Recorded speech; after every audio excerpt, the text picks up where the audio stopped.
27 साल के युवा सांसद सांभवी चौधरी ने सोमवार को लोकसभा में ऑपरेशन सिंदूर पर चर्चा के दौरान ऐसा भाषण दिया कि संसद से लेकर सोशल मीडिया तक हर जगह उनकी तारीफ हो रही है।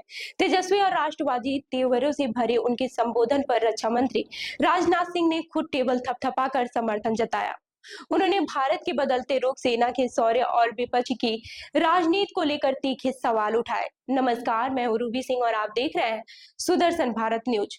आपको बता दें कि लोक जनशक्ति पार्टी की सांसद सांभवी चौधरी ने अपने भाषण में कहा कि यह नया भारत है जो आतंकी हमलों के बाद से मोमबत्तियां नहीं जलाता बल्कि दुश्मनों की चिता जलाता है। उनका यह बयान लोकसभा में गूंजा और सोशल मीडिया पर वायरल हो गया।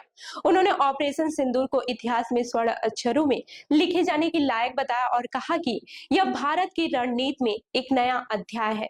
उन्होंने रामचरितमानस की चौपाई का उदाहरण देते हुए कहा कि जब धैर्य टूटता है तो भय का मार्ग ही शेष रहता है। सांभवी चौधरी ने कहा कि भारत अब शांति चाहता है लेकिन अपनी शर्तों पर, और अगर शर्तें न मानी जाए तो यह डिप्लोमेसी से डिस्ट्रैक्शन तक का रास्ता भी जानता है।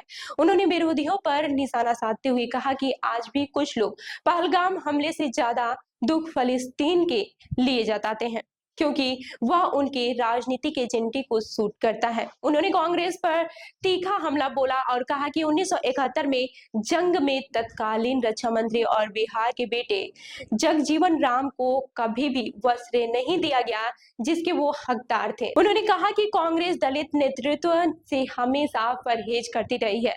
अपने भाषण के अंत में उन्होंने विपक्ष को ललकारते हुए कहा कि जब सरहद पर सेना खड़ी हो तो सवाल नहीं, सलामी दी जाती है। उन्होंने कहा कि दुश्मन देश और हमारे विपक्ष के नेताओं के सवाल एक जैसे कैसे हो सकते हैं। राष्ट्रहित को राजनीति से ऊपर रखना चाहिए। सांभवी चौधरी का यह जोशीला भाषण इस बात की मिसाल बन गया है कि युवा नेता अगर ईमानदारी और समझदारी के साथ बोले तो संसद भी सुनती है और देश भी। उनका राष्ट्रवादी अंदाज और सेना के लिए सम्मान लोगों के दिलों को छू गया है। अब देखना यह है कि विपक्ष उनके सवालों का जवाब देता है या फिर चुप्पी साधे रखता है। तो इस खबर पर आपकी क्या राय है, हमें कमेंट करके जरूर बताएं।